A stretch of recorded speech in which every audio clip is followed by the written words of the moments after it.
Mr. Burns. Now then, what can I do for you? I stopped by to pick up my dividend statement. Ah, yes. Well, my secretary has your file. She'll be right back. Fine. Do you smoke cigars, Mr. Mooney? Yes, I do, yes. May I have one?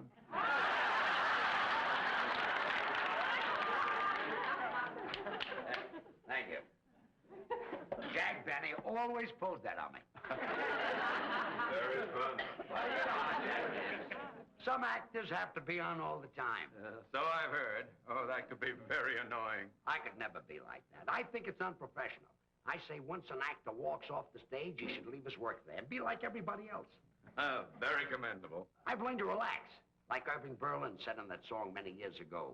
Lazy, I want to be lazy. I want to just lay in the sun with no work to be done. Yes, I remember that. Oh, under that awning they call the sky. It was a very stretching and yawning, and let the world go drifting by. Yes, well, I want to peep in the deep tangled wildwood, counting sheep while I sleep, like a childhood, with a great big valise full of books to read while it's peaceful, while I'm killing time, being lazy now, Mr. Mooney.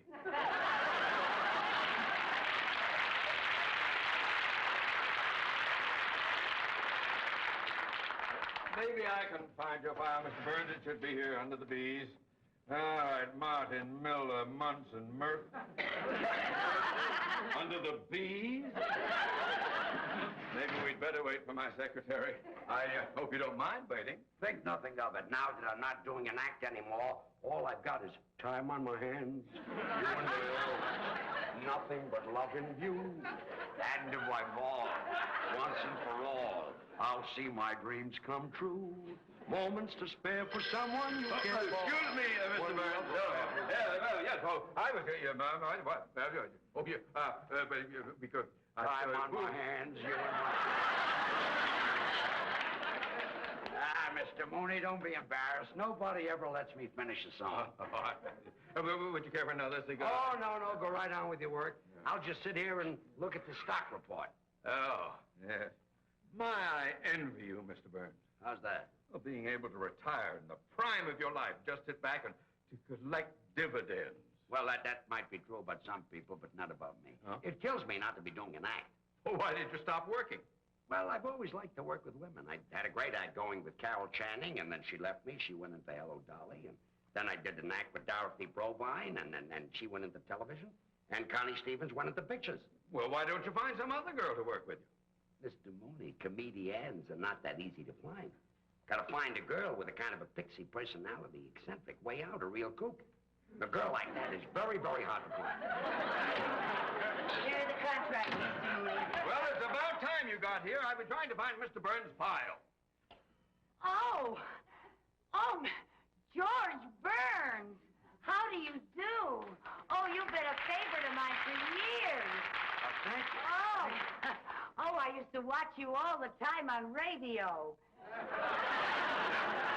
You watched me on radio? I mean, I used to listen to you on television. Listen to me on television? Yeah, that was the year my picture tube went out. You should have gone back to watching me on radio. Oh,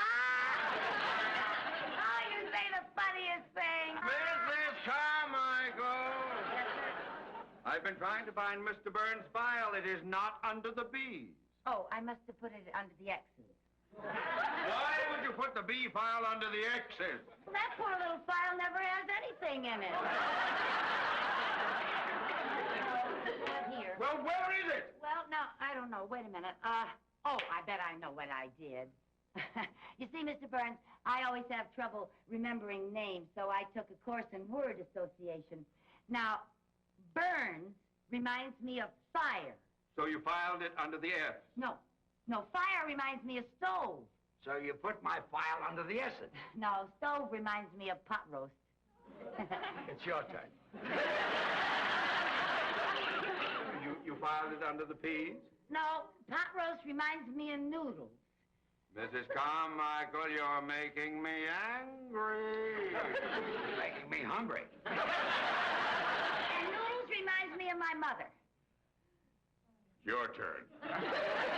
Noodles remind you of your mother? Yeah, she made the best noodles, and I'll bet that's where I put your file. Under noodles. No, under gravy.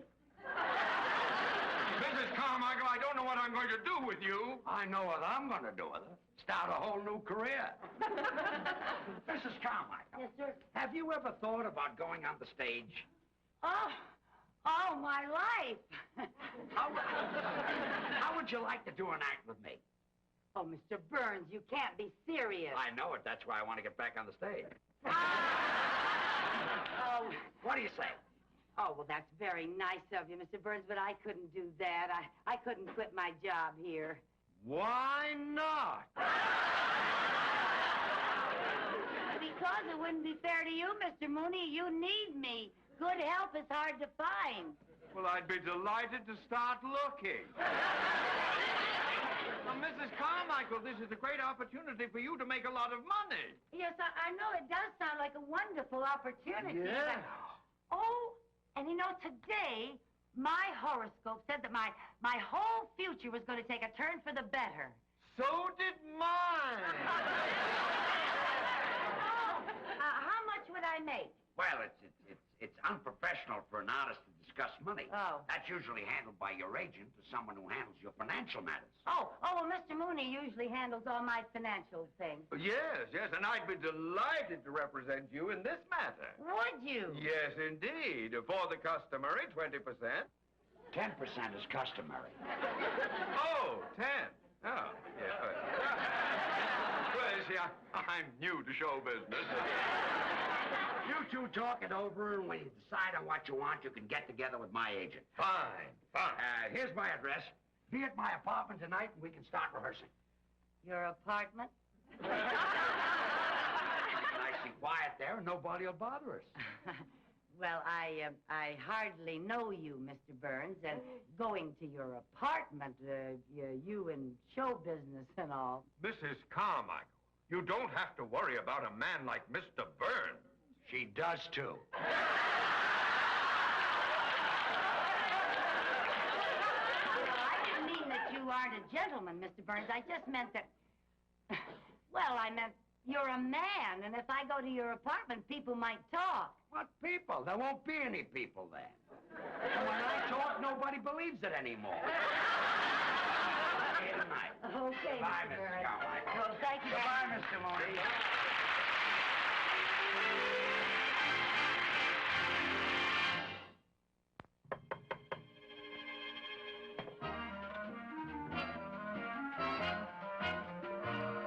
Good evening, Mr. Burns. Good evening. Come on in. Thank you. Oh, what a lovely apartment. Well, I'm glad you like it. Oh, it's so beautiful. Are you ready to try a little rehearsal? Oh, yes, I can hardly wait to find out what I do on the stage. First, you've got to learn how to get on the stage. Oh, yes, sir. See, Yes, sir. making an entrance is very important. Oh. Now, let's see. Where are we? That'll be the wings right there. Oh, uh-huh. Now, this will be center stage. Yes, sir. Yeah. Is And that the audience out there? That's the audience. Okay. Now, we're introduced over the house mic. Oh, are we? Ladies and gentlemen, here they are, George Burns and Lucy Carmichael. Now, the orchestra plays our entrance music. Oh, what is our entrance music? Some of these days. Oh! Now, let's make our entrance. Let's go into from the- over here. Now, you walk out just like I do. Yes, sir. Okay. Yes, sir. Now, here they are, ladies and gentlemen, George Burns and Lucy Carmichael. Now, there's music, and I'm walking out, and I'm bowing, and I get to the center of the stage, and when I get to the center of the stage... I'm sorry, Mr. Honey, you walked out too fast. Oh, well, I guess I've waited so long to go on stage that I was kind of in a hurry. You belong over here. Oh, over here. Over there. Oh. That's it. Now, we'll start. Yes. Well, Lucy, say hello. Hello. Now, to the audience. Oh. Hello. Don't look down at the audience. The people in the back can't see you. Oh. Hello. Now, I'll tell you a little trick. Especially when you're new and you might be self-conscious. You look out at the audience, but you don't see them. You sort of look past them. Oh. Well, now, well, Lucy, say hello. Hello. That was very good. Oh, thank you. Do that again. Hello. What's that? What is that business? Oh, a little curtsy. Yeah, I saw Ginger Rogers do that on the Late Late Show last night. Yeah, I saw her on the show. She's my favorite. My very favorite. But she's very good. Yeah, Fred Astaire was in the picture, too. It was a wonderful picture. You know, at the beginning of it, Fred was an ambitious young dancer playing in a show in Muncie, Indiana. Muncie. You ever been in Muncie? I was close there. Oh. Well, Ginger Rogers is one of the chorus girls in the picture, and Fred's up there dancing away, you know, and Ginger's in back of him kicking with the girls, you know, and she accidentally kicks Fred. And the people laugh, and Fred is very embarrassed, you know. And then the girls go off stage, and Ginger starts for her dressing room, and Fred comes off stage, grabs her, and starts bawling her out. And that poor little thing is on the verge of tears. She's hurt? Not her, him. Oh, him. It hurt where she kicked him. Oh. And he tells her she's nothing but a clumsy clown with 2 left feet. And he calls her a no-talent nitwit. And then she calls him a swell-headed nincompoop. Yeah, and that's when they realize that they really love each other. It always So, later that night, he goes over to her apartment to apologize for bawling her out, you know. And he knocks on the door. He knocks on the door. If that's Fred Astaire, I'm giving up cigars. Come in. Oh, good evening, Mr. Burnley. Nice to see you. Hope you don't mind my dropping by. Now, I suppose you came by to transact a deal. Yes, I did, and to see how my client is getting along. Well, we've been rehearsing a little bit. Yeah, Mr. Burns is teaching me how to say hello. Ah. Hello? Oh, my, that's very good. She'll be worth a lot of money, this girl. Well, I don't discuss money. You'll have to talk to my agent. Hello? Yeah, no more. Hello? Save it until after we've made a deal. Oh. By the way, Mr. Mooney, Yes? I hope you don't think I'm taking advantage of you. How's that? Well, show business is new to you, and you'll be dealing with a man who's had a lot of experience in theatrical deals. Well, what's the difference? Money is money. And after all, a man with my vast banking and financial experience, it may be that your agent will be the one who is at a disadvantage. Oh, no. My agent is very good at money matters. Oh? Excuse me. Yeah. Hello? Mr. Burns, your agent's calling. Good. Put him on. Hello, George. This is Jack.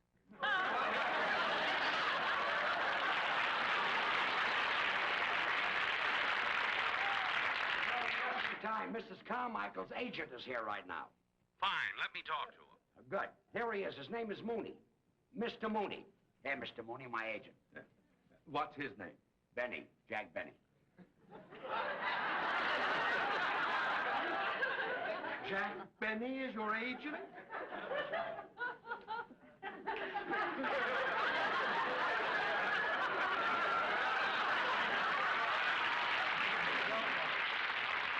We'll be fair to you.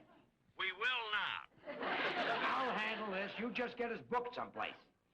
I got you a break-in date for tomorrow night at a club in Santa Monica. We open tomorrow night at a club in Santa Monica. Oh, that's wonderful. Great. The bookers from Vegas will be in to see you, and so I hope the act's good. Don't worry, she'll be fine. I mean you.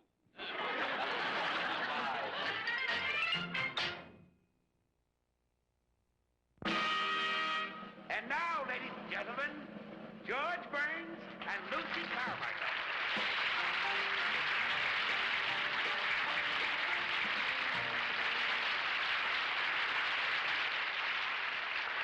Lucy, say hello. Hello?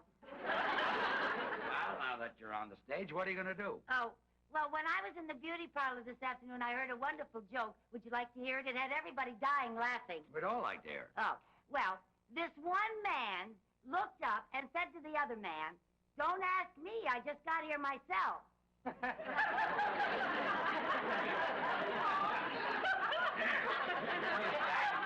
Is that the joke? Well, there was some stuff ahead of it that I didn't hear. That's the line that they were dying laughing at. I wouldn't tell that if I were you. Too old? Oh, yes, it's been kicked. Oh. Let's talk about your brother. Oh, which brother do you want to talk about? The one that's married or the one that's in love? The tall one. Oh, yeah. Well, that's my brother Harry. He's with the FBI.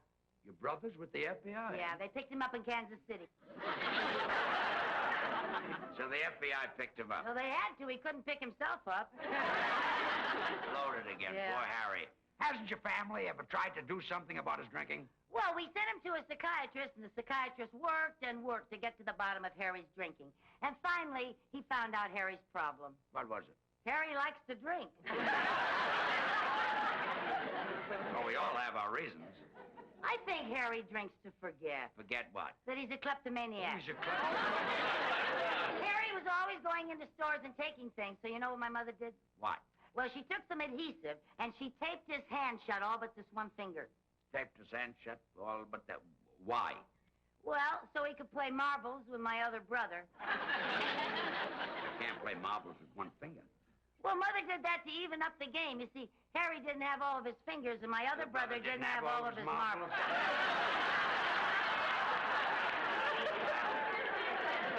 That made the game even. Yes, it did. But when your mother taped up Harry's hand so that he only had one finger, did this stop his shoplifting? Well, it helped. All he could steal were donuts. Harry liked those. That's right. It was a donut that broke Harry's back. Donut broke his back? Yeah, you see, he had a donut in his right-hand pocket, and he tried to get it out with his left hand. And broke his back? Yeah. Well, the next time he's got a donut in his right-hand pocket, tell him to try to take it out with his right hand.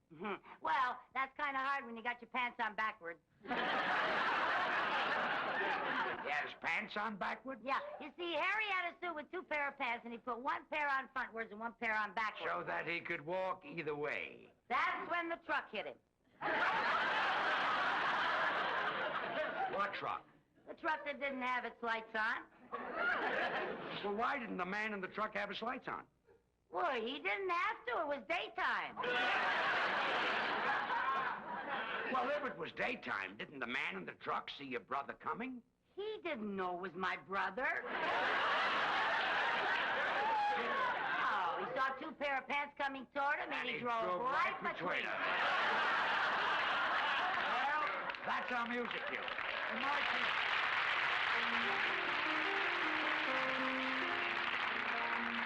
Two sweethearts in a country town, the neighbors say, lived happily the whole day long. Until one day told he must go away, she wondered then what could go wrong. He said, you know it's true, I love you best of all, and yet it's best that we should part. Just as he went away, he heard his sweetheart say, here's a pretty tempo, Lucy, play with it. Although it broke her heart.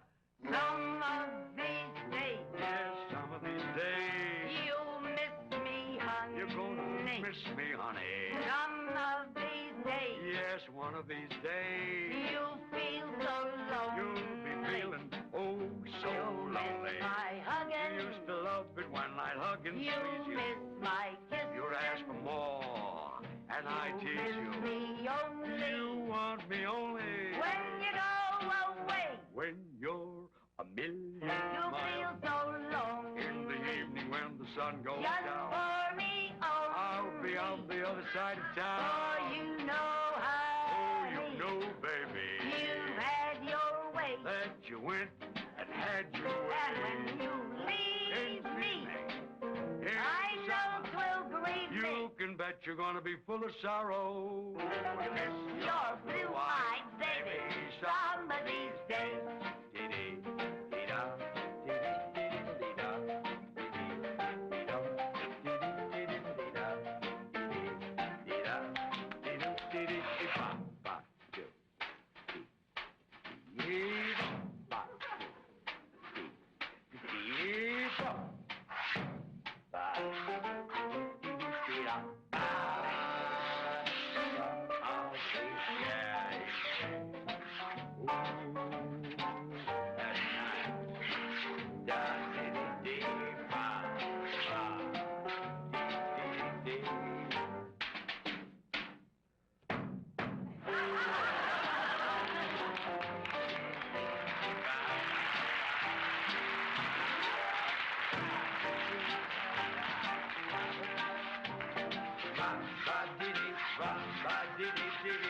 Lonely, just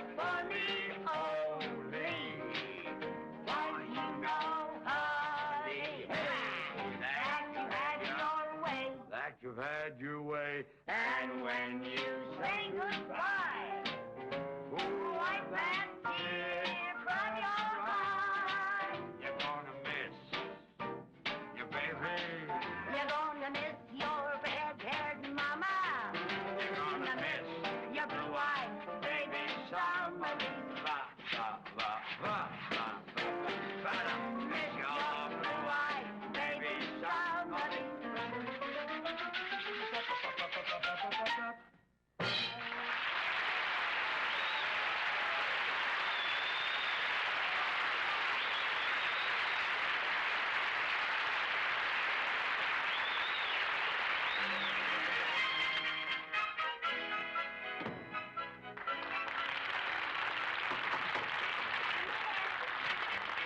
Lucy, you were just great. Thank you. Everybody out front is talking. Mrs. Carmichael, I couldn't be more proud of you. Oh, Mr. Mooney, that's the first time you ever kissed me. Well, banking and show business is different. You know, this girl is sensational, Yeah. and the men from Las Vegas have offered $10,000 for the act. $10,000? They'll go as high as 15 if you won't sing. We'll take the 10. Did you hear that, Lucy? We're going to Vegas. Oh, that's just wonderful. You know, this is like what happened to Ginger Rogers in that picture last night. The producer saw her on the stage. She got an offer to go to Vegas, but she'd been with Fred so long that she didn't want to be... Oh, Mr. Burns, I can't go. Why not? Oh, because I can't leave Mr. Mooney.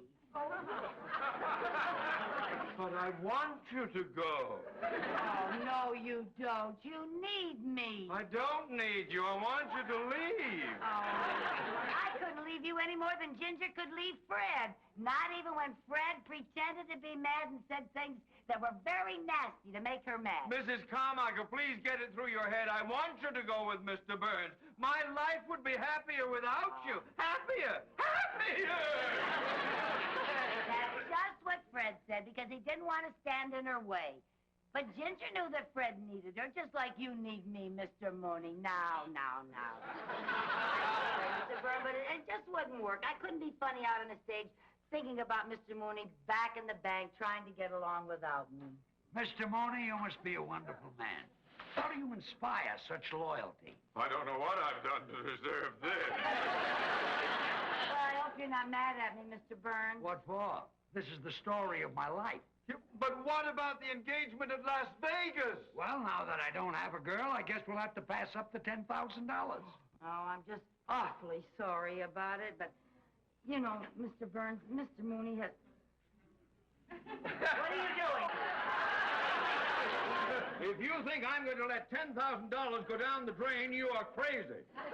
Some of these days...